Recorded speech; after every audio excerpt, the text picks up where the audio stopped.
10 perkara yang bisa mendatangkan syafaat khusus bagi kita dari Nabi sallallahu alaihi wa ala alihi wasallam. Apa saja syafaat-syafaat ataupun perkara-perkara khusus yang akan mendapatkan syafaat khusus?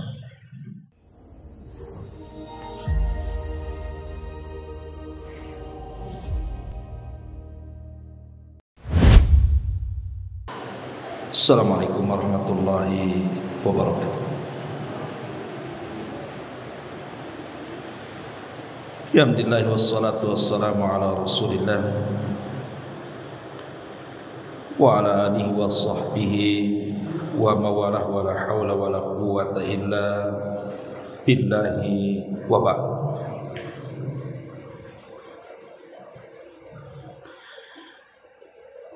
Alhamdulillah, segala puja dan pujian milik Allah subhanahu wa ta'ala. Salawat dan juga salam kita hadiahkan kepada Rasul kita Nabi besar Muhammad sallallahu alaihi wa ala alihi wasallam. Pembahasan di pagi ini kita akan membahas tentang 10 perkara yang bisa mendatangkan syafaat khusus bagi kita dari Nabi sallallahu alaihi wa ala alihi wasallam. Apa saja syafaat-syafaat ataupun perkara-perkara khusus yang akan mendapatkan syafaat khusus?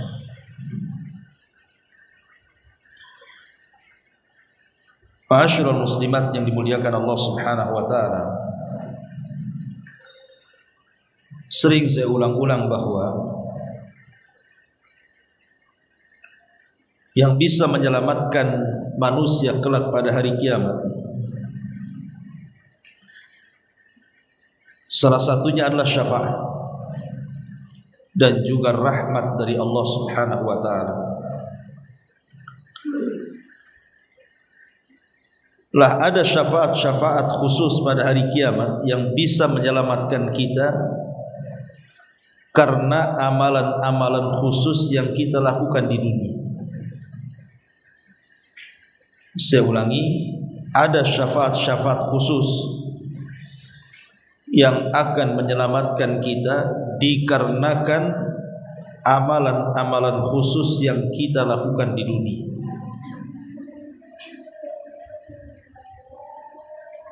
Kalau seandainya Allah subhanahu wa ta'ala takdirkan kita ini membawa dosa selain kesyirikan kepada Allah azza wa jalla, boleh jadi syafaat itu bisa menggugurkan dosa kita dan mengampuni dosa-dosa kita. Tetapi kalau seandainya kita tidak membawa dosa, maka syafaat itu menjadi peningkat derajat kita di surga. Antara dua ini aja. Pertama, kalau kita bawa dosa, berarti dengan syafaat khusus itu dosa-dosa kita akan diampuni. Tapi kalau kita tidak membawa dosa, maka dengan syafaat khusus itu derajat kita akan ditinggikan di surga. Apa saja 10 perkara penyebab mendapat syafaat khusus itu? Ma'asyiral muslimat yang dimuliakan Allah subhanahu wa ta'ala, yang pertama at-tauhid, bertauhid kepada Allah subhanahu wa ta'ala. Di dalam Al-Quran surah At-Taubah ayat 113, Allah subhanahu wa ta'ala berfirman, ma kana lin nabi walladzina amanu an yastaghfiru lil musyrikin walau kanu ulil qurba min ba'di ma tabayyana lahum annahum ashabul jahim. Tidak layak bagi Nabi ataupun orang-orang yang beriman memintakan ampun akan dosa-dosa orang-orang musyrik, walaupun orang musyrik itu adalah kerabat dekat, setelah nyata bahwa mereka termasuk penduduk jahanam. Ayat ini bicara tentang pamannya Nabi SAW, Abu Talib. Jadi Abu Talib itu sepakat ahli sunnah wal jamaah mengatakan bahwa meninggal dalam kondisi kafir, kecuali orang-orang Syiah. Mereka mengatakan Abu Talib itu muslim. Tapi kita ahli sunnah berdasarkan hadis-hadis yang sahih bahwa Abi Talib itu meninggal dalam kondisi kafir, karena semenjak dia hidup sampai dia wafat, dia tidak mau mengucapkan dua kalimat syahadat. Sementara Abu Talib ini orang yang paling berjasa dengan Nabi SAW. Bahkan jasanya diakui dan dicatat dalam sejarah. Sehingga meninggalnya Abu Talib ini menyisakan kesedihan kepada Nabi SAW, dan setiap hari Rasul meminta agar Allah mengampuni dosa-dosanya. Tetapi Allah Subhanahu wa taala tolak permintaan Nabi dan diturunkanlah surah At-Taubah ayat 113 ini. Tidak layak bagi seorang nabi dan orang-orang yang beriman untuk memintakan ampun akan dosa orang-orang musyrik walaupun mereka kerabat dekat. Tentu setelah jelas bahwa mereka termasuk penduduk jahim atau jahannam. Dari sini kita tahu bahwa Nabi SAW tidak bisa menolong Abu Talib untuk mengeluarkan Abu Talib dari neraka, karena syafaat itu adalah pertolongan dari Allah Subhanahu wa taala agar kita tidak masuk neraka, atau minimalnya tidak dikekalkan di neraka. Tapi Abi Talib masuk neraka dan dikekalkan di neraka karena dia mati kafir masalahnya. Walaupun kita tidak ragu bahwa Nabi SAW meminta kepada Allah agar diringankan azabnya, tapi hanya itu saja yang didapat Abu Talib. Dia hanya mendapatkan keringanan azab saja, tapi tidak bisa keluar dari neraka. Karena keyakinan kita bahwa orang kafir kalau masuk neraka tidak akan keluar lagi. Ma'asyiral muslimat yang dimuliakan Allah Azza wa Jalla, dari sini pendalilannya adalah bahwa ketika seseorang kemudian mendatangkan kesyirikan dan tidak mentauhidkan Allah, maka dia tidak akan mendapatkan syafaat khusus pada hari kiamat. Dan itu juga dengan sangat jelas dijelaskan dalam surah Al-Mudaththir ayat 48, di mana Allah mengatakan fama tanfa'uhum syafa'atu syafi'in, maka tidak bermanfaat syafaat siapapun yang berikan syafaat kepada mereka. Kenapa? Karena orang-orang itu kufur kepada Allah Azza wa Jalla. Orang yang kufur tidak akan mendapatkan syafaat dari Allah Subhanahu wa taala. Adapun dalam hadis Nabi SAW secara tegas adalah hadis Abi Hurairah radhiyallahu anhu. Jadi satu hari Abu Hurairah ini bertanya kepada Nabi SAW, "Ya Rasulullah, man as'adun nas bi syafa'atika yaumal qiyamah?" Rasul, siapa yang paling bahagia manusia dengan syafaatmu pada hari kiamat? Maka Nabi SAW mengatakan,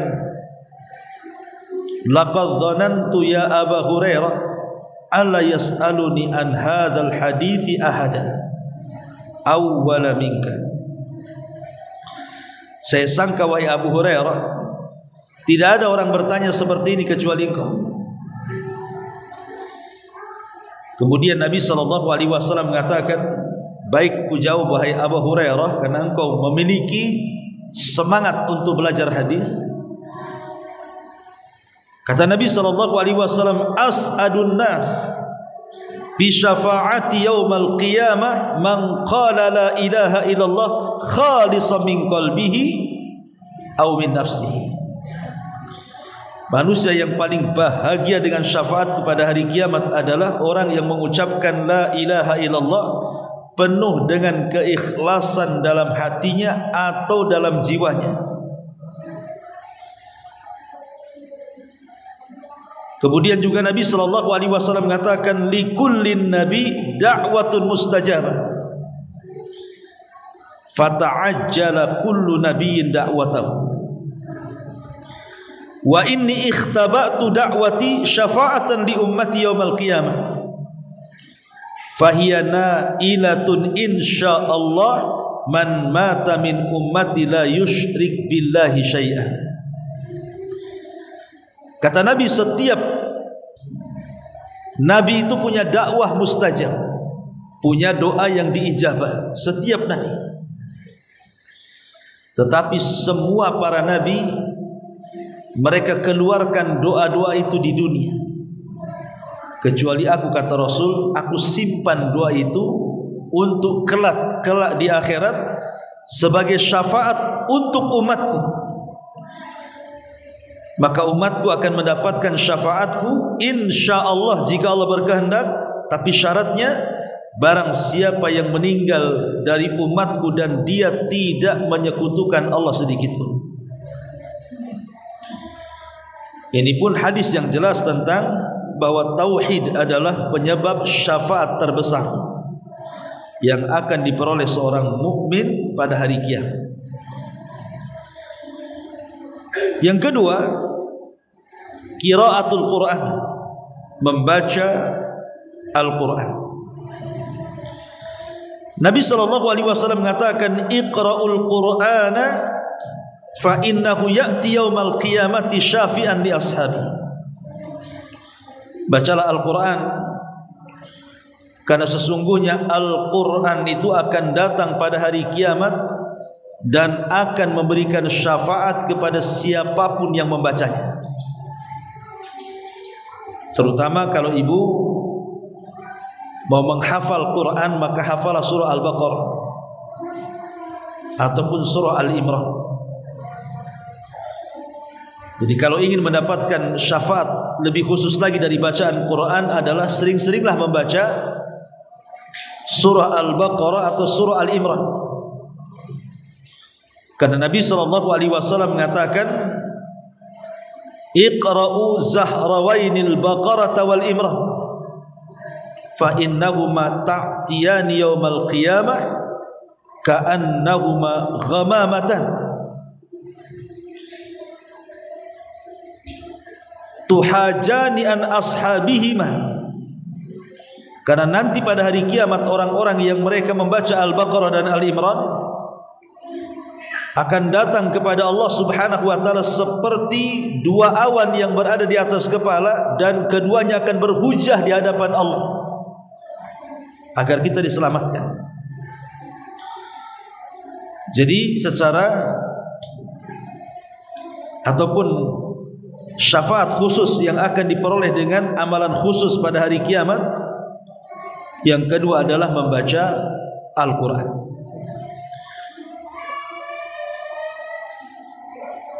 Kemudian yang ketiga, asyam, berpuasa. Nabi SAW mengatakan, asyam wal Qur'anu yashfa'ani lil abdi.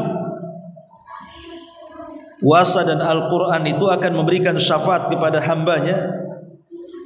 Yaqulu siyam, siyam akan berkata, puasa akan berkata, Rabbi inni mana'tuhu ta'ama wa syaraba bin nahar fashaffi'ni fihi. Ya Rabb, gara-gara aku kata puasa, orang itu menahan lapar, menahan haus di siang hari, maka berikan syafaat kepadanya ya Rabb karena aku.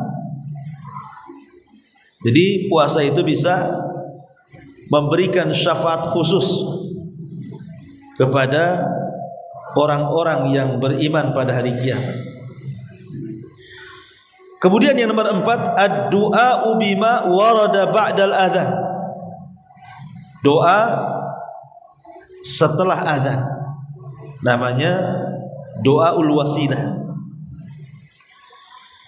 Kata Nabi SAW, man qala hina yasma' an-nida, barang siapa yang berkata atau berdoa setelah dia mendengar azan. Jadi ibu mendengar azan nih, umpamanya di masjid ini seorang muadzin mengumandangkan azan dan ibu dengar dari rumah. Kemudian setelah muadzin itu selesai azan, maka ibu kemudian berdoa kepada Allah, Allahumma rabba hadhihi da'wati tammah was salatil qa'imah ati Muhammadanil wasilata wal fadilah wa ba'athu maqaman mahmudan alladhi wa'adta. Jadi ibu berdoa dengan doa ini. Apa kata Nabi SAW? Halat lahu syafa'ati yaumal qiyamah, maka dia akan mendapatkan syafaatku pada hari kiamat. Jadi jangan bakhil menjawab atau berdoa setelah mendengar azan, manfaatnya besar. Hanya mengucapkan Allahumma rabba hadhihi da'wati tamah was salatil qa'imah ati Muhammadanil wasilata wal fadilah wa ba'athu maqaman mahmudan alladhi wa'adta, itu sudah mencukupkan bagi kita akan mendapatkan syafaat Nabi kita alaihi salatu wassalam pada hari kiamat.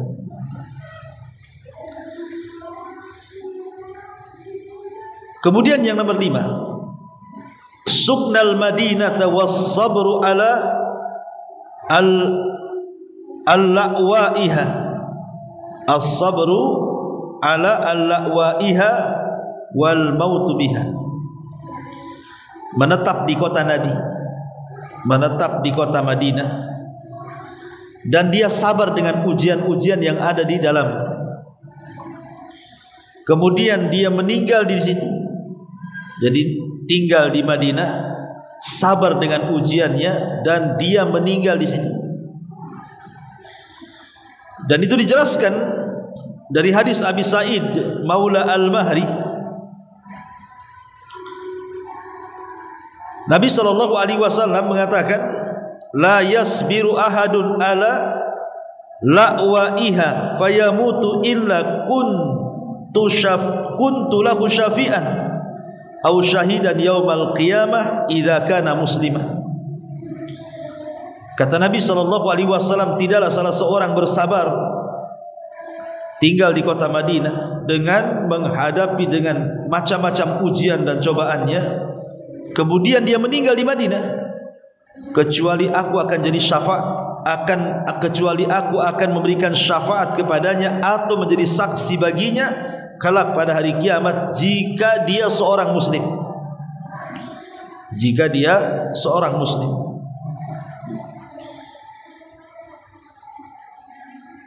Kemudian yang nomor 6, kasratul musallina 'alal mayyit. Banyaknya orang yang mensalati ketika meninggal.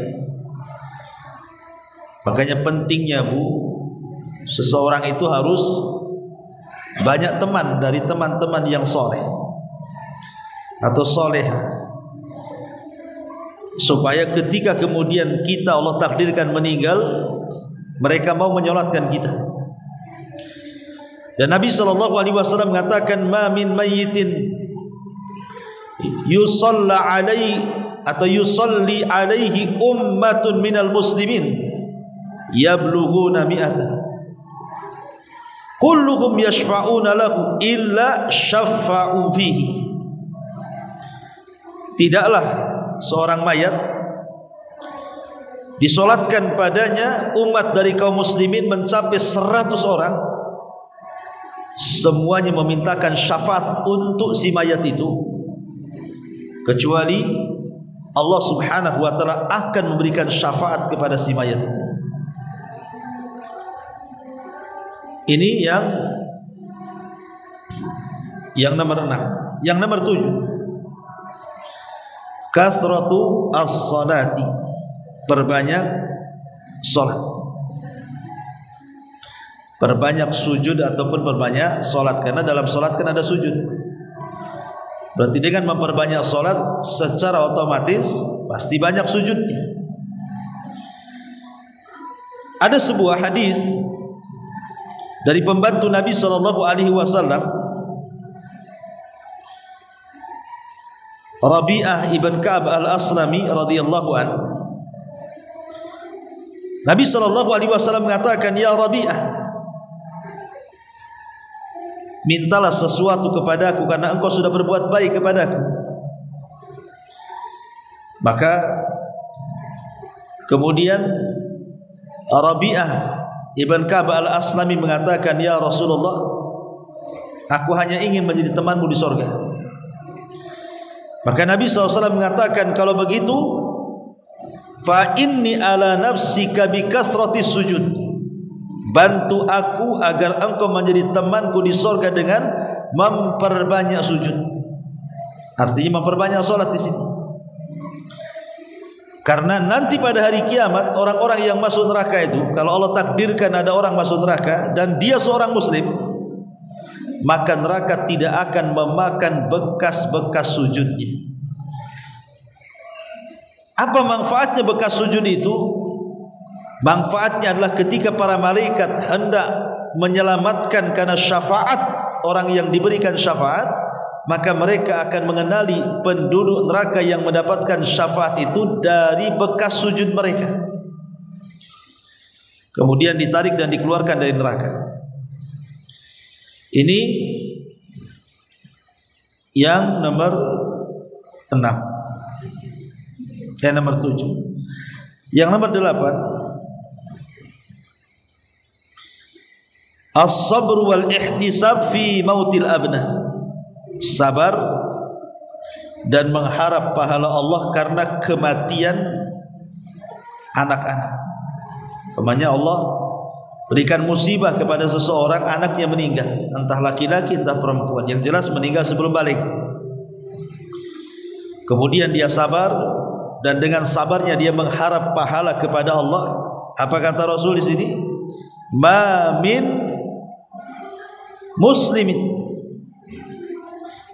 muslimaini yamutu bainahuma thalathatu awladin lam yablughul hintha illa adkhalahumallahu bifadli rahmati ayyahumul jannah. Qala yuqalu lahum udkhulul jannah fayaqulun hatta yadkhula abauna fayuqal udkhulul jannata antum wa abaukum. Tidaklah seorang muslim meninggal 3 anaknya dan 3-3-nya belum balik, kecuali Allah akan masukkan dia kepada sorga dengan rahmat Allah Azza wa Jalla. Kemudian anak-anak yang meninggal sebelum balik itu akan diberdirikan di depan pintu sorga, dan Allah katakan, masuklah kalian. Maka anak-anak itu tak mau masuk sorga dan mengatakan, tidak, sampai bapak-bapak kami ikut masuk juga ke dalamnya. Maka Allah katakan, kalau gitu masuklah kalian, ajaklah kedua orang tua kalian masuk surga. Masyarul muslimat yang dimuliakan Allah Azza wa Jalla, lihat bagaimana keutamaan orang yang punya anak, kemudian Allah takdirkan meninggal dan dia sabar dan mengharap pahala Allah karena musibah yang menimpanya. Maka boleh jadi anak-anak itu akan jadi syafaat khusus bagi orang tuanya pada hari kiamat. Kemudian juga yang nomor 9, musahabatu ahlil iman. Musahabatu ahlil iman, berteman dengan orang-orang yang baik. berteman dengan orang-orang yang soleh atau soleha. Karena sering sudah saya katakan, Bu, bahwa kelak pada hari kiamat setelah orang-orang itu masuk ke dalam sorga, kemudian mereka berjumpa dengan teman-teman semasa di dunia yang masuk sorga, kemudian mereka kehilangan teman yang di dunia mungkin ngaji bareng, ke masjid bareng, ibadah bareng, kok nggak ada gitu ya. Maka mereka akan bertanya, di mana sih dia? Maka dikatakan di neraka. Maka penduduk sorga yang sudah di sorga itu mengatakan, ya Rabb, la taktamilu ladzati hatta tukhrijahu. Ya Rabb, jangan kau sempurnakan kelezatan nikmat kami di sorga sampai kau keluarkan temanku yang ada di neraka itu. Menunjukkan bahwa teman yang baik itu menolong bukan hanya di dunia sampai ke akhirat, gitu maksudnya. Makanya Hasan Al-Basri rahimahullahu ta'ala mengatakan, istaghfiru min sahibikumul salih fa innahu yanfa'ukum yaumal qiyamah. Perbanyak oleh kalian teman-teman yang baik, karena teman-teman yang baik itu akan bermanfaat bagi kalian sampai ke akhirat. Dan yang terakhir adalah memperbanyak solawat. Memperbanyak solawat kepada Nabi sallallahu alaihi wa ala alihi wasallam.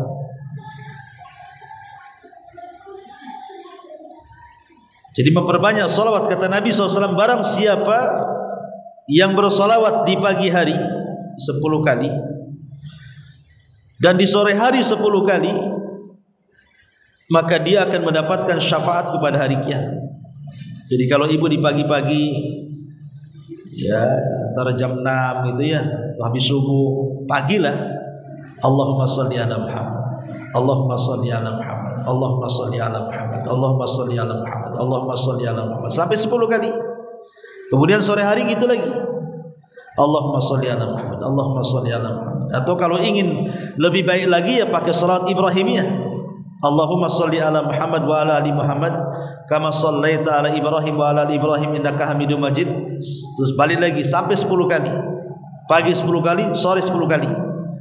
Maka Nabi mengatakan, maka dia akan mendapatkan syafaatku pada hari kiamat. Inilah di antara 10 penyebab mendapatkan syafaat khusus pada hari kiamat. Ma'asyiral muslimat yang dimuliakan Allah Azza wa Jalla. Tetapi harus diingat bahwa ada 5 perkara lagi yang justru akan menghalangi syafaat kita pada hari kiamat. Maka hindari 5 perkara ini, karena justru 5 perkara ini akan mengakibatkan kita tidak akan mendapatkan syafaat pada hari kiamat. Yang pertama, at-talabbus bisyirki. Orang yang banyak melakukan kesyirikan. Karena syirik itu lawan daripada tauhid. Sebagaimana tauhid adalah sebab terbesar mendapatkan syafaat, maka syirik juga sebab terbesar terhalangnya syafaat. Maka jangan sampai seseorang itu melakukan kesyirikan, karena Allah mengatakan, innallaha la yaghfiru an yushraka bihi wa yaghfiru ma duna dzalika liman yasha. Allah tidak akan mengampuni dosa orang yang menyekutukannya, tapi Allah akan mengampuni dosa selain itu. Maka jauhi kesyirikan. Jangan datang ke dukun, jangan percaya kepada tangkal-tangkal dan jimat, jangan datang ke kuburan meminta-minta, jangan percaya khurafat dan begitu seterusnya.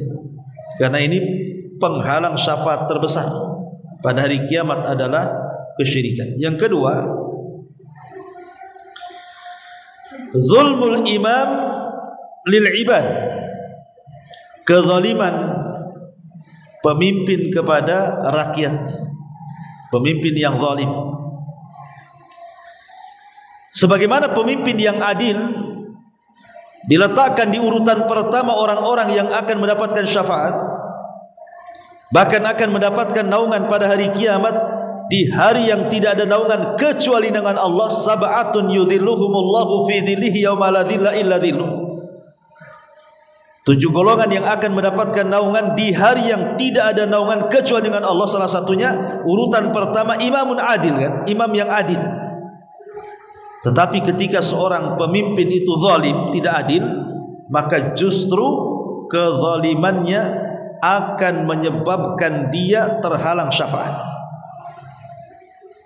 Jadi risikonya besar pun jadi seorang pemimpin itu.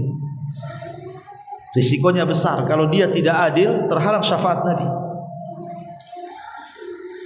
Kemudian yang ketiga, al-ghulu fiddin, melampau dalam agama. Melampau dalam agama. Seperti orang-orang Khawarij.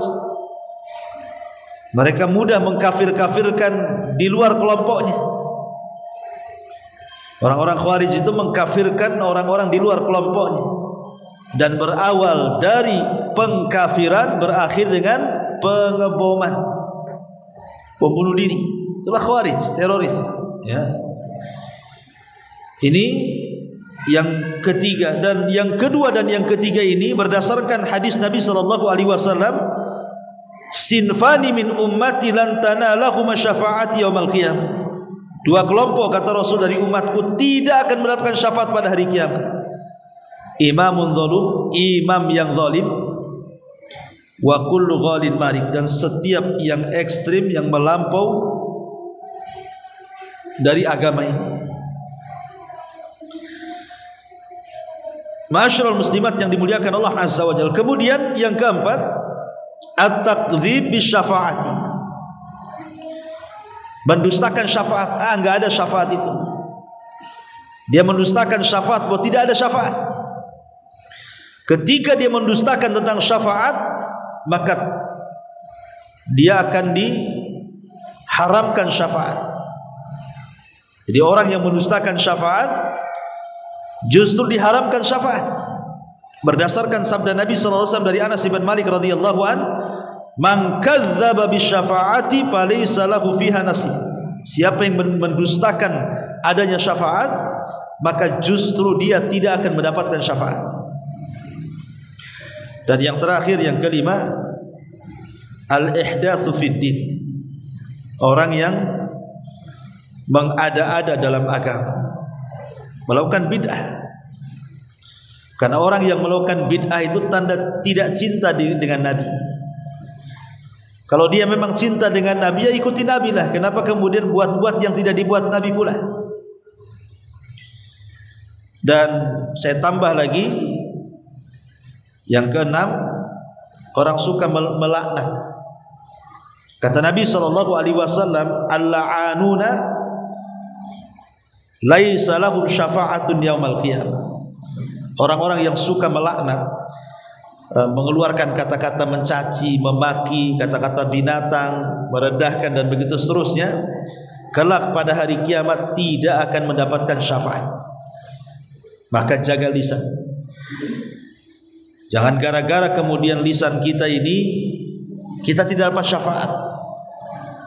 Makanya kenapa menjaga lisan itu penting, karena belum tentu orang yang sholat sunnahnya rajin, sholat malamnya rajin, baca Qur'annya rajin, zikirnya panjang, sedekahnya banyak, gitu kan, bisa bermanfaat bagi dia pada hari kiamat kalau dia tidak bisa menjaga lisannya. Makanya ada hadis Nabi yang sering ibu dengar, ada seorang sahabat bertanya kepada Rasul tentang seorang wanita yang rajin sholat malam, rajin puasa sunnah, rajin zikir, rajin sedekah, tetapi kekurangannya satu, lisannya tidak dijaga. Maka Rasulullah SAW mengatakan, la khaira fiha hiya min ahlin nar. Maka wanita itu tidak ada kebaikannya, bahkan dia termasuk wanita yang akan masuk ke dalam neraka. Lah inilah diantara 10 penyebab seseorang mendapatkan syafaat khusus pada hari kiamat, dan 5 atau 6 perkara yang justru bisa menghalangi orang mendapatkan syafaat dari Allah Subhanahu wa ta'ala. Ma'asyiral muslimat yang dimuliakan Allah Azza wa Jalla, kalau kita bentangkan sedikit tentang syafaat. Syafaat ini kan ada 2 macam. Ada syafaat umum, ada syafaat khusus. Ada syafaat umum, ada syafaat khusus. Jadi, adapun syafaat khusus yang diberikan oleh Allah Subhanahu wa taala kepada Nabi kita Muhammad sallallahu alaihi wasallam adalah syafaatul uzma, syafaat yang besar. Di mana ketika pada hari kiamat manusia berada di padang mahsyar, kemudian mereka datang kepada Adam meminta agar Adam meminta kepada Allah agar Allah memberikan syafaat kepada kita pada hari kiamat, tapi Adam menolaknya karena dia pernah melakukan dosa. Maka kata Adam, aku tidak sanggup, lebih baik datanglah kalian kepada Ibrahim. Tapi Ibrahim juga sama menolak dan mengarahkan datanglah kepada Musa. Musa pun menolak. Nuh, kepada Nuh dulu, kemudian kepada Ibrahim, kemudian kepada Musa, kepada Isa, dan yang terakhir kepada Nabi kita Muhammad sallallahu alaihi wasallam.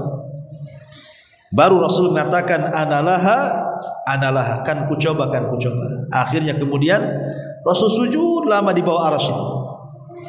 Sampai Allah Subhanahu wa taala mengatakan irfa ra'saka ya Muhammad qul tusma, kemudian sal tu'ta, kemudian isfa tushaffa. Angkat kepala Muhammad, katakan kau didengar, minta kau diberi, mintalah syafaat, aku akan beri kau syafaat. Maka kemudian Rasul memberikan syafaat kepada seluruh manusia. Ini namanya syafaat khusus yang tidak bisa dilakukan para nabi kan. Tetapi syafaat itu kan bukan hanya Nabi SAW saja yang bisa berikan syafaat. Syafaat itu banyak, malaikat bisa berikan syafaat, para nabi juga berikan syafaat, orang-orang yang beriman berikan syafaat, termasuk anak-anak yang soleh, yang ibu didik menjadi anak-anak yang baik, kelak menjadi syafaat bagi orang tuanya pada hari kiamat. Termasuk juga amalan-amalan khusus yang tadi saya jelaskan, itu juga akan berikan syafaat khusus pada hari kiamat. Yang jelas kenapa kita butuh syafaat khusus pada hari kiamat dengan mengamalkan amalan khusus di dunia. Sebab kalau kita bawa dosa dan kita mendapatkan syafaat, boleh jadi dosa itu akan digugurkan. Dan kalau kita tidak membawa dosa, boleh jadi dengan syafaat khusus itu kita akan diangkat derajat di surga Allah Subhanahu wa taala. Wallahu a'lam bishawab. Ini diantara penjelasan tentang syafaat khusus dengan amalan khusus pada hari kiamat. Kita tutup. Subhanaka bihamdika asyhadu an la ilaha illa anta astaghfiruka wa atubu ilaik. Allahu ta'ala alam. Assalamualaikum warahmatullahi wabarakatuh. Intinya bahwa tolong berakhlak kepada Allah. Membahas tafsir dari surah Al-Imran. Lahirlah Imam Muslim, Abi Dawud, Tirmidzi, Ibnu Hibban. Jadi ketika Yunus alaihi salatu wassalam terkena undian itu,